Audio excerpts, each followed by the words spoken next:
What happens when an unsolved double murder that took place back in the 70s takes hold of your psyche and doesn't let go? Well, if you're Eryk Pruitt, author of Something Bad Wrong, and also investigator and producer of the podcast The Long Dance, you create a podcast and you write a novel. That is what we're talking about today. My guest is Eryk Pruitt. Hello. I'm Melissa Bourbon, and this is the WriterSpark podcast where business, creativity, and the craft of writing converge. Welcome. 15 years ago, I was an avid reader, but not a writer. I didn't know anything about the actual craft, and I knew next to nothing about the publishing industry. But I had a dream to become a published author, and I set out to learn everything I could. Now, I'm a #1 Amazon and national best-selling author of more than 35 novels. I've published traditionally, and I've recently plunged into the world of indie publishing. And I teach people like you how to grow in their craft and find success in this ever-changing industry. I'm an ordinary person, a wife, a mom, a daughter, a teacher, living in a small North Carolina town. Through WriterSpark, I am doing what I love more than anything in the world, which is teaching and helping others on their writing journeys. I'm here as your partner as you navigate your own writing journey. I'm here to help you understand the essential elements of the writing craft, to build your confidence, and to help you find the success you desire. Welcome to the WriterSpark podcast.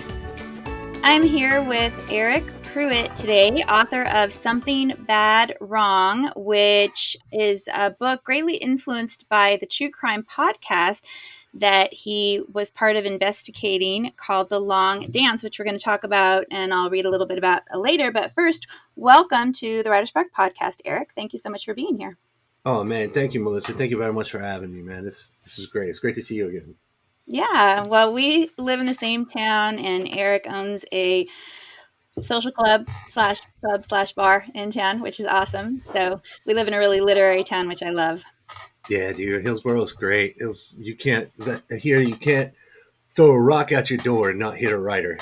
Exactly. That's what brought us here. We looked in the entire area, and once our real estate agent, heard what I did and kind of what kind of place we wanted, she's like, I know where we got to go, Hillsboro. Especially if you like throwing rocks at writers. Yeah. Exactly. Well, let's jump in. I want to start first by asking you to tell us a little bit about your origin story, meaning how did you get started writing? I know that Something Bad Wrong is not the first fiction book that you've written, so kind of tell us where you are in your path and how you got started in fiction. Oh, man. I've been writing my whole life. Just never really had anywhere to put it. And you remember like back in the 80s and 90s where they had that big old writer's guide where it listed all the magazines and you had to put the story in an envelope and mail it out like with a stamp like our parents did, and like you wait for a rejection to come, and if it don't come, just after years of that I just figured it wasn't for me, and so just didn't do it, went off to school, etc. And then I actually wrote a script one time. I did a lot of screenwriting. Again, nothing ever got made, but I wrote a script, and some guys at a bar I was at were filmmakers looking for a script. And then once that got made, I just couldn't stop. After you watch your own thing get made, and started writing stories again, and then books, and then the podcast, and hurrah, here we are. So how is writing a screenplay different from writing fiction? And are you still writing screenplays? I I do sometimes. I don't do it as much. There was I think over the last 10 years, it's gone up and down. I found a little niche market writing scripts for actors and actresses that wanted to do a web series or something. So I had a lot of work down in Atlanta, and it was fun. The biggest difference between writing scripts and fiction is I don't have to write all that internal stuff. It's just all straight dialogue, which is a lot of fun. So sometimes when I'm stuck writing a book, I'll write the scene out as a script so I can get all the action and dialogue down, and then try to reconceive it as something that'll be interesting on a page. So just a side note, totally unrelated to our topic here, but do you as a screenwriter or scriptwriter input what you think the character should be feeling here, or is that totally up to the director? I try to leave as much up to the director as possible because directors are just as, if not more, of narcissists and control freaks than actors are. So you want them to feel, no, you want them to like take the work and make it their own. So if they, it's not often, it's not uncommon for them to reach out to me and ask me for clarification or for motivation or something. But you try to leave as much to happen in their head as possible because once they start seeing it and once they start making it their own, they're more likely to use it. That's interesting. I just did a recording for a podcast the other day with Marjorie McCowan, who had her first book released recently. And she was a costume designer in Hollywood for 30 years. So got to Oh hear all wow. about, yeah, that life and just the life of movie making. And she talked a bit about directors and that bit of narcissism. So it's Oh interesting. yeah, dude. It takes a special breed of narcissist to direct. I've directed 3 things, by the way. Um, Well, it's an interesting life. Okay, let's jump into our topic, which is kind of loosely ripped from the headlines topics and how that impacts your plot. I myself use a lot of ripped from the headlines topics for my plots that I, meld together or, take a nugget from and then evolve into something.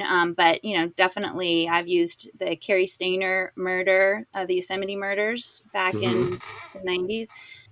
He killed a mother and 2 girls, and he hid out at a nudist resort, actually nearby where we lived at the time in California.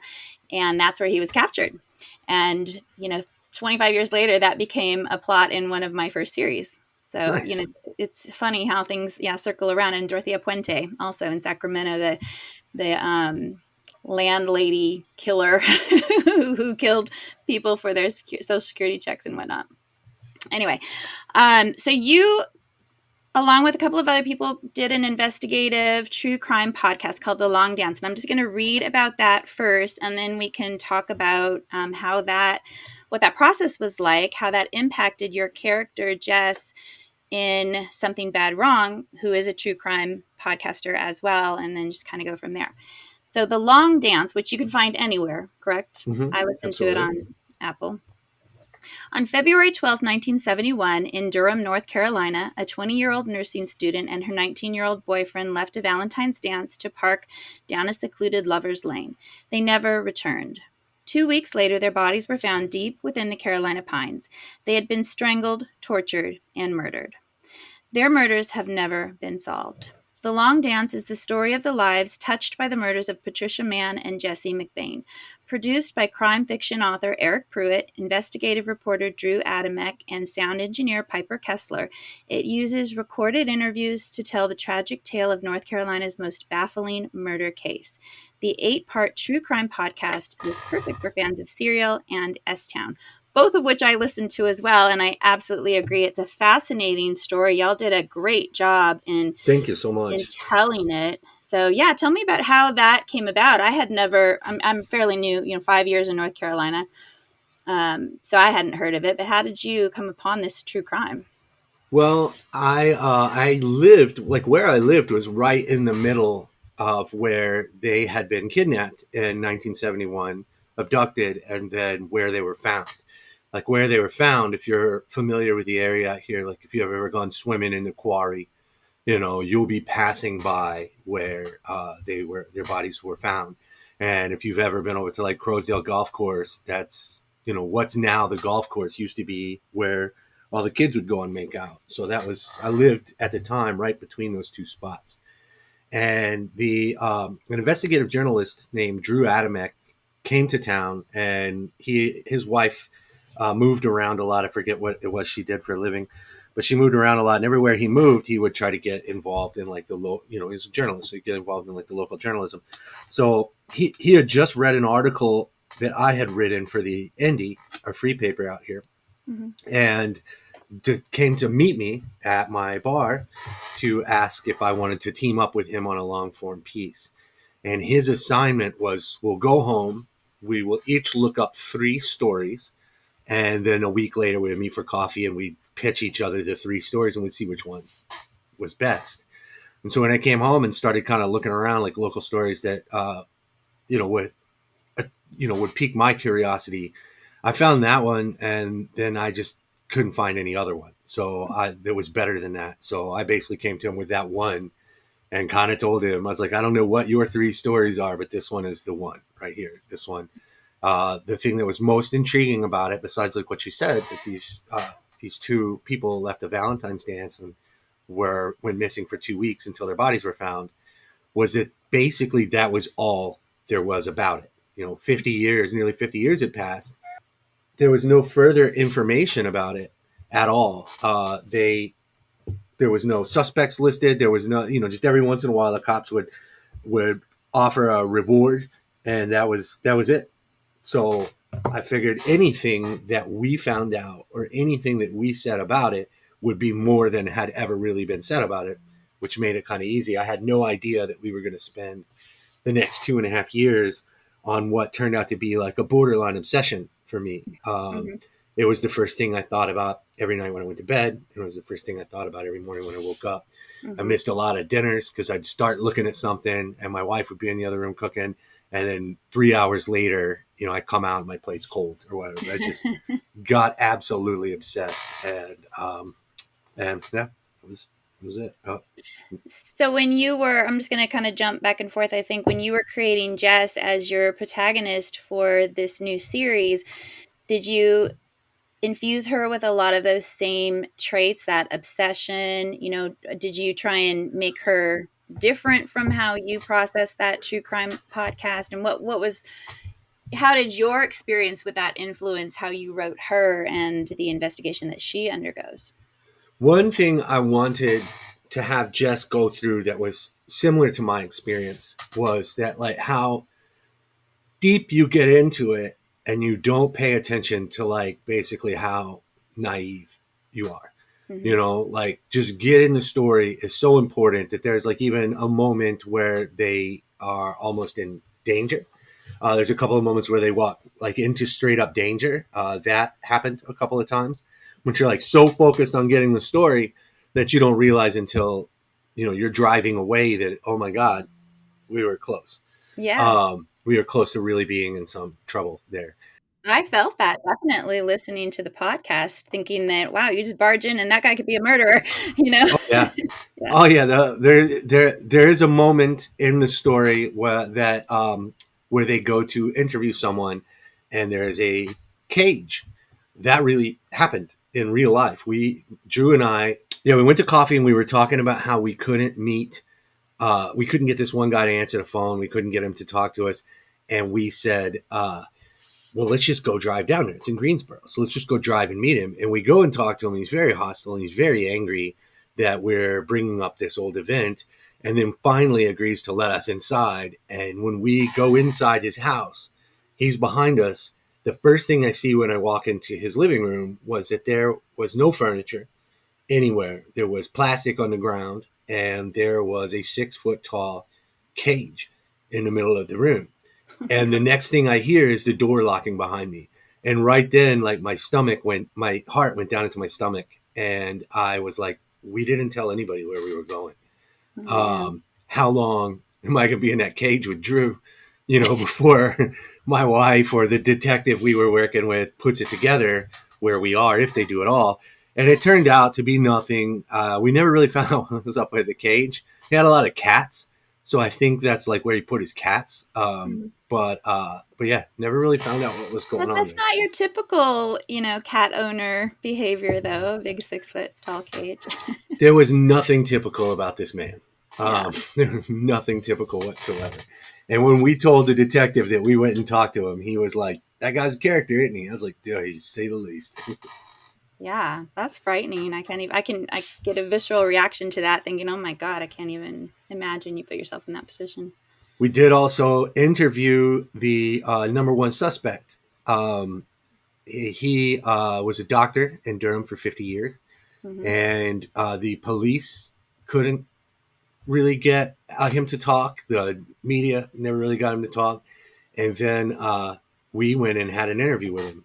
and I had 5 listening devices and a hidden camera on me, and we used the we used the audio for that in the podcast as well. Is that legal to do here in North Carolina? Yep, we Okay. are a one-party state.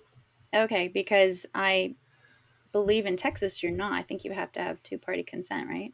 Yeah, some states, like some of the states around DC, because they don't want you, because all the politicians there. But yeah, this one here, it was. It is. Okay. Interesting. All right, so let me read the blurb about something bad wrong. I love that title also, which came, as I recall, one of the characters in the podcast said that, and that's where it was pulled from, right? Yes, that's exactly right. There was Yeah. a nurse that we interviewed, and I remember her line was when she was talking about how when they didn't show up, when the couple didn't show up the next day, that's when she said, "That's when I knew that something was wrong. That Hmm. something had gone wrong, something bad wrong," and Yeah. that just rang in my ears. Yeah. All right, so about something bad wrong. To catch the killer who eluded her detective grandfather 50 years ago, a true crime podcaster must contend with outdated evidence, ulterior motives, and the dark family secrets that got in the way. True crime podcaster Jess Keeler has returned to Deaton County, North Carolina to pick up where her grandfather left off. Sheriff's Deputy Big Jim Ballard, her grandfather, was a respected detective until it all came crashing down during a 1972 murder investigation. For Jim, solving the murders of 2 teens should have been the highlight of his already storied career. Instead, he battled his own mind, unsure where his hunches ended and the truth began. Working from her grandfather's disjointed notes, Jess is sure that she can finally put the cold case and her family's shame to rest. Enlisting the help of disgraced reporter Dan Decker, Jess soon discovers ugly truths about the first investigation, which was shaped by corruption, egos, and a family secret that may be the key to the crime. Told in a dual timeline that covers both investigations, Something Bad Wrong explores human folly, hubris, and how sometimes, to solve a crime, you have to find out who's covering it up. That sounds like a party. I know. It's so compelling. So, at what point did you make the decision to take everything that had become part of the long dance and turn it into this book? Or use it, not turn it into this book, but use it to, influence the plot of this book, I guess. Well, it took 2.5 years to do that podcast, and a lot of that was periods of time where we were waiting for access to something. Because the law enforcement would not talk to us for 6 months. They said they don't. They said it was an active invest. It was may not be an active investigation, but it wasn't closed, and they don't talk to journalists about open investigations. And so they had shut us down. So we spent like 6 months getting our own information, everything we could, and then we went back to them and said, "This is what we have. This is who I think did it. This is why." And it turned out we had more information, or we had some information that they didn't have. And so the detective realized that by working with us, we have resources that they didn't have, which was basically time. They're working on current crimes. If they worked with us, they could still have control of the investigation. So, but that was 6 months where we thought we may not have anything, so or there was like when we were trying to approach the suspect, without the suspect's voice, it was going to be very difficult to do anything. So there were so many periods where it was like, this may not happen. Mm-hmm. But the story was so compelling and there were so many gaps in the story that my brain just naturally fills in the gaps with fiction. And I spent a lot of time with the investigator, Captain Tim Horn, became Major Tim Horn of the Orange County Sheriff's Office. And we would go like on long drives to different suspects or different leads, follow different leads. And we would always say things like, it was often him saying, "This would make a great movie. This would make a great book. Who would believe this if this was actually in a movie? People would think we're making this up." Right. Um, and even the victim's relative, who also, refused us access in the beginning, but eventually gave us access.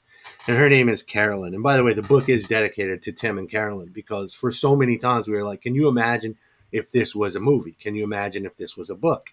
And so we had said that forever. And unfortunately, real life, unlike fiction, you don't always get an ending or even, not to mention the ending you want, but you sometimes don't even get an ending. There is no such thing as closure. There's not a thing where it's just going, there's there's not a perfect ending. And so it was kind of a gift I was giving to them. I remember when I got my advanced reader copies, I asked them to dinner, and I didn't tell them I had been working on this book. And so I knew they were either going to be happy or they were going to be angry. So I took them to dinner, and at the end of dinner, once again, the conversation always goes to, oh man, where do you think he is now? Talking about the suspect. I wish we could have done this. I wish this would have happened. And so then I told them, I was like, hey, speaking of, we've always said that we wanted some kind of ending. We didn't get the ending we want. I'm hoping that this does something. I gave them the copies of the books that were dedicated to them, and they were not angry. So they were. I remember Carolyn read it over a weekend, and I was getting texts all weekend long about, I just read chapter 4 and blah, blah, blah. I just read chapter 7. I can't believe you, so that was cool. Tim, the investigator, read it much more slowly, and he was very specific in his notes as well. So it was a great experience. Yeah, I can imagine. And I can imagine even though it's not really closure, which I know is such a cliche word, but that's something you didn't get with the actual investigation. I mean, the case is still unsolved technically, right? It is. Mm-hmm. Yeah. So to be able to have closure and bring to justice the person you feel 99% sure did it, has got to be somewhat gratifying for you, who spent so much time investigating, but also for them who were so closely connected, the aunt, but then also the major, the time that he spent and having the boxes in the corner and everything. I mean, just never letting it go. Oh yeah. I could call him right now, which I probably will do when we're done, because I hadn't spoken to him in a minute, but I could call him right now. No matter what we talk about, that will end up coming up. Yeah. And I think it was recently in the news that, Orange County just solved another cold case. I think yesterday they announced that they had solved the identity of a dead woman that they found in 1990. They finally put her together. And Tim Horn had done the same thing with a young boy that he found, they found his remains in 1998. And right before he left in 2019, he solved that case. And so he had 3 big cases, and 2 of them he put away. And he always talks about this one as the one that, still bugs him.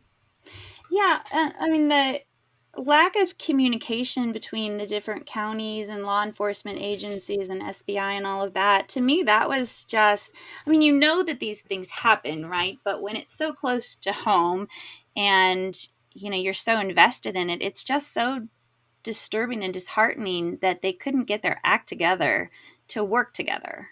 It is.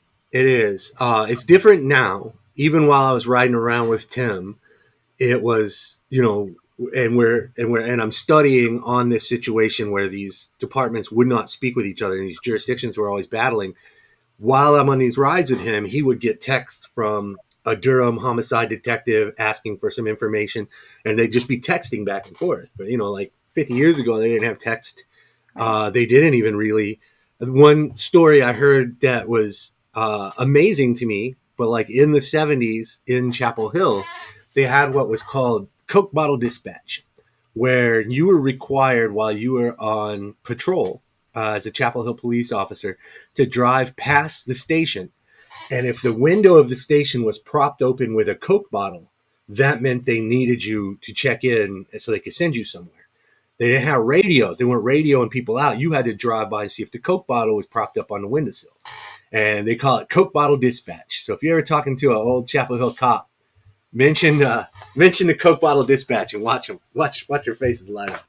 That's crazy. Those are the things that the details you put in a book, and people are going, what? That can't possibly. They think you're lying. They think you're lying. Yeah, that's wild. This episode of the WriterSpark podcast is brought to you by WriterSpark Academy and the Ready, Set, Write class. The course is self-paced and chock full of everything you need to feel confident in your writing skills and move forward with writing your book. There are assignments connected to each lesson, and these are included to help you plan, create, and think differently about the steps involved with planning your novel. With 27 modules, everything you need from the antagonist and the protagonist and supporting characters, developing conflict mapping, to story plot structure, the 3-act structure, the hero's journey, scene and sequel, and what I call the essential elements of writing: setting, point of view, dialogue, tone, mood, and voice. This course has it all. Enroll now and get ready to feel confident and prepared to write the novel that you've been planning. The obstacles that you faced in investigating the murders of Jesse McBain and Patricia Mann, did you have Jess face the same obstacles? Did you create other obstacles for her that you didn't face? How much of your experience really ended up being her experience? Well, I didn't have to put up with a pervy, handsy, canceled news anchor man like Jess did. Uh, Dan Decker was one of my favorite characters I had written. A lot of him got taken out, in the, throughout the editing processes because he was just, he was too much. And so, well, I didn't have to put up with that, but sometimes there is the frustration that you'll go through. Like when everything just takes so much time. It took forever to get the cops to open up to us. It took forever to get the family to trust us. We couldn't get any nurses to talk to us until they were given the green light from the family, and then once they did, you couldn't get them to stop. They really wanted it solved, but they were tired of every once in a while some news reporter would come around on an anniversary or something and start digging it up and bothering them again. So they didn't want that to happen. So that was the hardest part, was all the waiting and getting people to open up and trust you. And then once things started falling, at some point it feels like they're falling too fast. How is the plotting process? I mean, I imagine the plotting process for the true crime podcast was somewhat similar, but maybe even more difficult than plotting a novel, because you have all of this different information that you're trying to piece together as the investigator, right? And in the novel, I guess you had the information based on the podcast, but when you're crafting a novel, you get to make stuff up and make it fit. So what is that plotting process like for all of the information that you and Drew gathered during this 2.5-year period? That's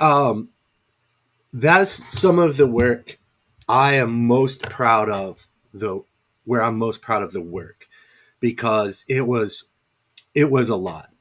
And you have to figure out how to take this information. And like I said, it's too much information in some areas, and in some areas it's not enough.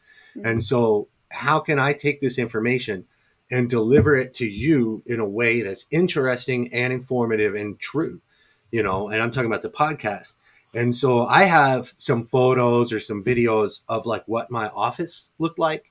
And there would be, all around the wall, there would be things stacked up and taped, and then on the couch, and then on the floor. And there were some times where I'd have to close my door so no cat or my wife doesn't come in and mess anything up, because these things were in an order and it looked like absolute chaos. But I could turn around and tell you exactly where one scrap of paper is, where I had written something that's important. And I had to take all of that and put it into, a less than 60-minute, bite-sized pieces. So of everything I've ever written in my entire life, if someone had read everything and said, this is my favorite, or someone says, this is my favorite thing I have ever written in my entire life, is episode 2 of The Long Dance, because that was so much information. You had so many investigations that I had to give you this. I had to catch you up onto everything in 60 minutes. And it was hard. It was extremely difficult, but it was one of those things where you feel like you're working, and the work is, and then when it's done, you were like, whoa. It's not coal mining, but still I was like, wow. And every once in a while, I'll go back and look at the notes, when I'm having trouble organizing something, and just try to get back into the spirit that I was in when I was doing episode 2. As far as the book goes, the hardest part was taking things out, because I was trying, to put everything, all my experiences in there, and my agent, my editors, everyone was like, it's too much. It's too Yeah. much. You need to slim this down a little. And I Mm. think we still rolled in at like 400 something pages, but it was longer. It was longer. Yeah. Well, I mean, that's quite a story to tell. So, did you have the same note system up on your walls and everything while you were writing the book, or was it so much internalized by that point that your story arc and your notes were much more confined?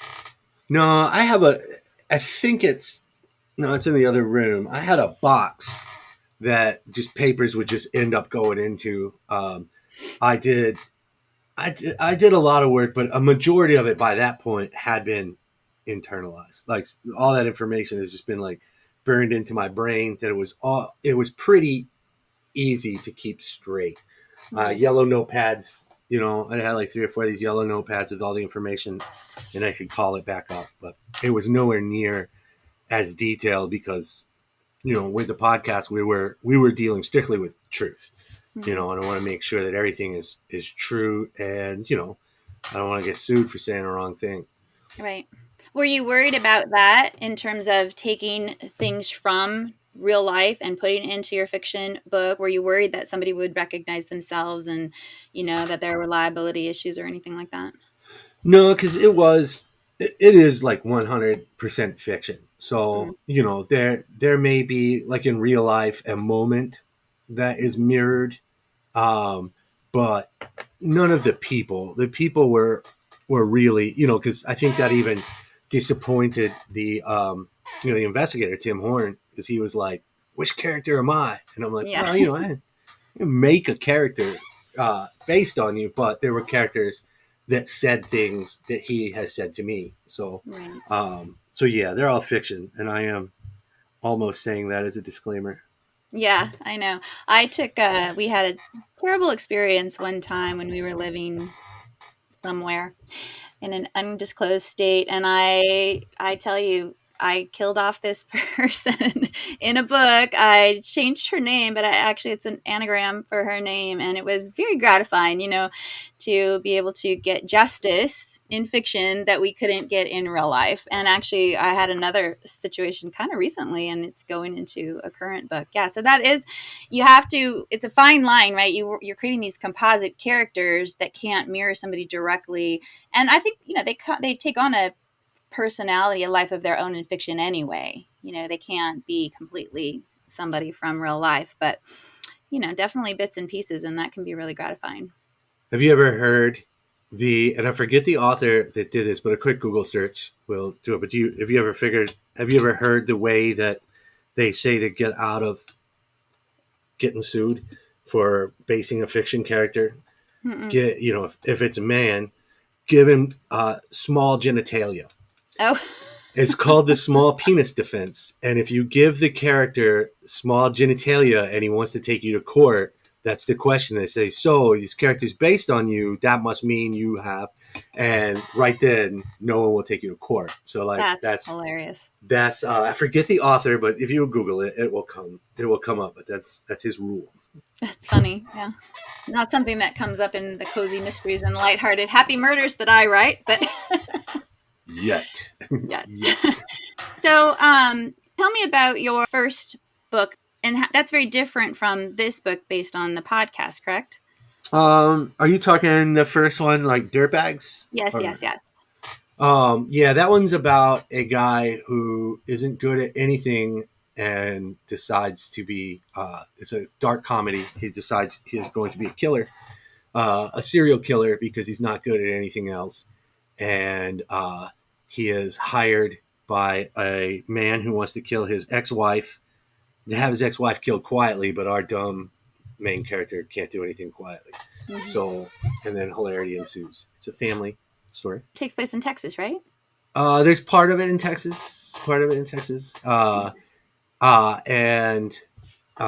yeah, that one's the first one. That was a lot of fun. But purely fictional? Was that not based on any particular person that you knew that or had read about that wanted to be a serial killer? I will plead the fifth. No, it's fiction. It's fiction, and it's just a dark comedy. Hmm. I is my favorite book that I've written because it's just so lean and mean. I was reading a lot of Jim Thompson at the time, so I wanted to write my own Jim Thompson book. Hmm. And so yeah, it's a little lean. I don't think I could turn anything in under 70,000 words ever again. But so that's a fun one. So, Blood Red Summer comes out in May. Can you tell us anything about the plot of that? And is it also based on a true crime? It is. We'll be following Jess Keeler once again. Hmm. She is now moved on to a documentary series. So it'll be like film. So she's working with a small film crew to solve a crime, and it's based on some experiences I had briefly working with a film crew on the long dance. I got out of that situation as quickly as possible. In Lake Castor, the same community where Something Bad Wrong takes place, there was both a grisly murder of three bootleggers, and there were also a series of and there was also a sniper targeting the black community in Lake Castor, and both crimes after 50 years have been not 50, 40 years. Those take place in the 80s as opposed to the 70s. Those are unsolved, and Jess starts to investigate it with this true crime documentary series. And so that's based on some crime, unsolved crime that you happened upon. Yeah, in Durham, there were some bootleggers murdered in 1976, and not a lot of people know this, but there actually was a sniper that was targeting people in the black part of Durham the same year, and they did arrest a man for the crime, but no one really believes he did it. And so it's the more and more you look into that story, the more interesting it is, but you can't get, you know, it's very hard to get information on it. So, So you and Drew, you're not going to tackle this in a podcast yourself? no, I actually I was looking for a season two of The Long Dance, and I began investigating the bootlegger murders. I did speak with a detective who would not want me to name him. I did speak with a detective, and he warned me about staying away from this story. And I told him that's not the way to get me to leave things alone. Now you're making it more interesting. And he pointed out that, this would not be an 80-year-old doctor that we are pursuing this time around. This is an organization. The people responsible for it is an organization that's very much still alive and around in Durham and the area, and that they would not be happy that I would be looking into this. And at the time, that didn't really put me off of it either. So I continued to look. But one thing he had told me is he's like, at some point, when you're asking all these people questions, you're going to be talking to a person that is going to be talking to a lot of people. And you're not going to be able to put that toothpaste back into the tube. And I kept going. And one day I had an incident on the highway going up 70. It's like one lane both ways. And I'm going up 70, and I had two cars behind me. One was just a beat up old pickup truck, and the other was a beat up four-door. And the four-door came around, got up in front of me, and then they kind of boxed me in. And in that moment, I was like, "Uh-oh, I think this is this is how it happens." And yeah, it turned out to be nothing. But right then, I had a talk with my wife, and I was just like, I just laid all the stakes out on the table, and I was like, this organization is still around. Uh, I'm not trying to be cagey, but like, let's just say it's an organization that likes to ride motorcycles, an organization of motorcycle enthusiasts. They're still around. They have, a history of violence, and they don't play by, you know, gentlemen's rules. Yeah. And I didn't make a lot of money off the long dance. I don't think people like to hear that, but it's, there's a truth to that, like how much there actually is to be made. So I talked to my agent, and it would just be like, if I'm going to get myself in trouble, what am I getting myself in trouble for? Right. And, after the discussion with the wife and everything, we just made the decision. We're like, you know what? Maybe we should leave that alone. And Mm-hmm. it's a heartbreaker because I had a lot of information on it, but it is. So that's when you just kind of change the things and take a compelling story and make it fiction. It's a lot safer. Yeah, definitely.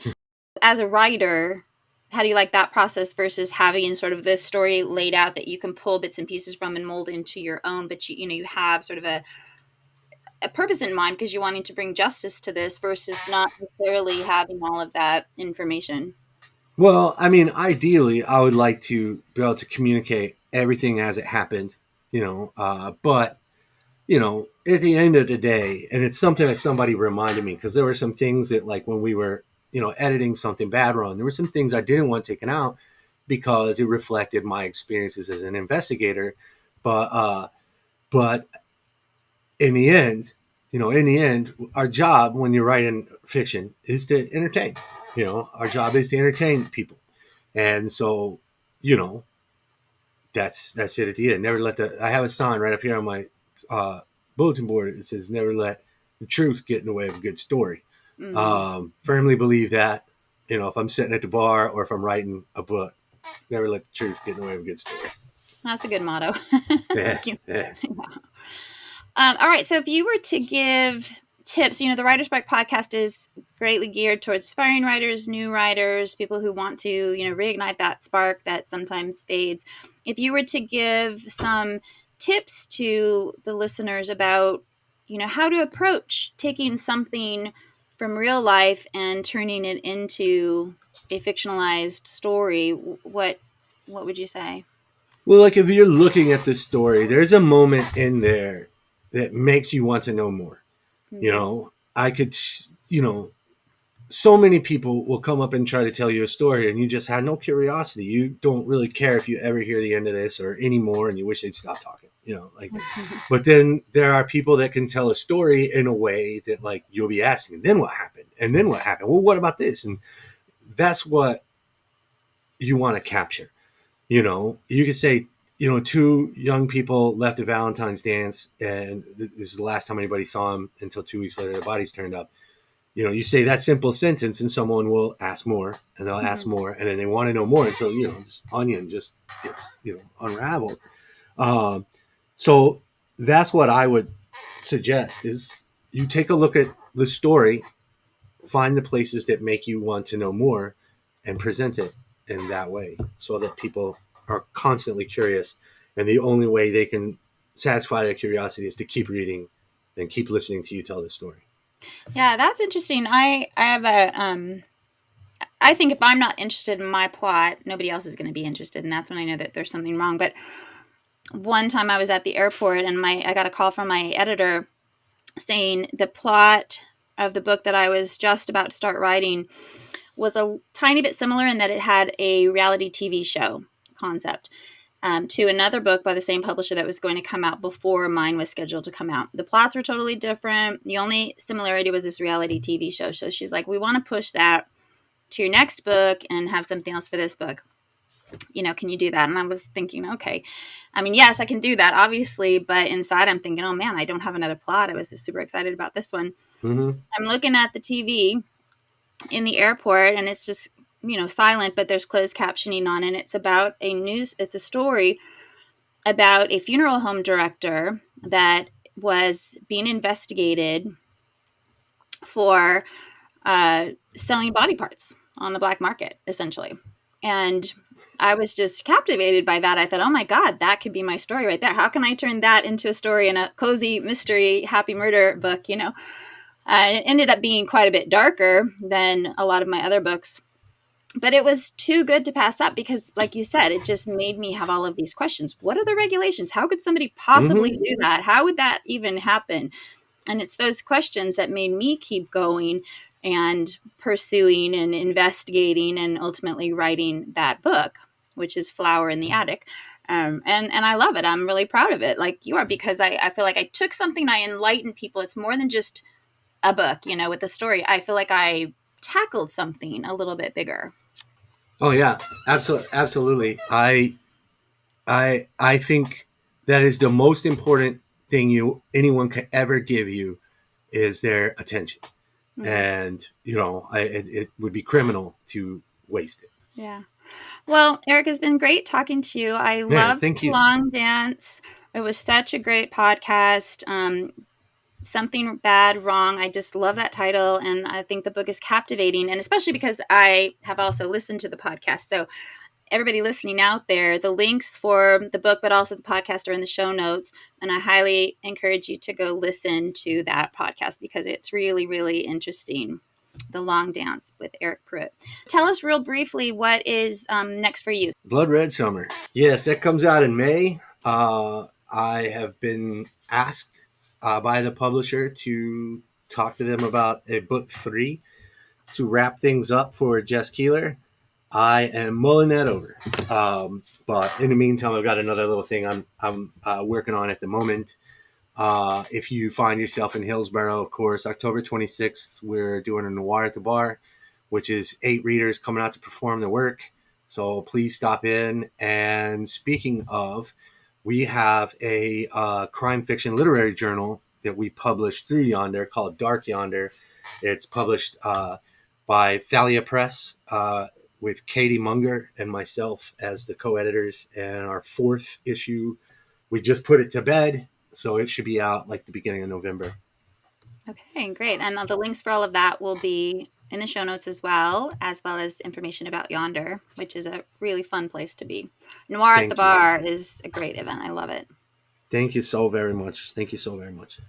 Well, thank you again for being here, Eryk. Really appreciate it. Such a fascinating conversation. And again, I just love what you did with both the podcast and the book. Thank you very much, man. I am super, super stoked that you asked me. Yeah, well, I appreciate you saying yes. Thank you so much for listening and spending your time with me today, everyone. I'm Melissa Bourbon, and this is the WriterSpark podcast. Take a moment to visit our website at www.writersparkacademy.com. Check out our courses, our resources, and all the content there. And I will see you next time. Until then, happy writing.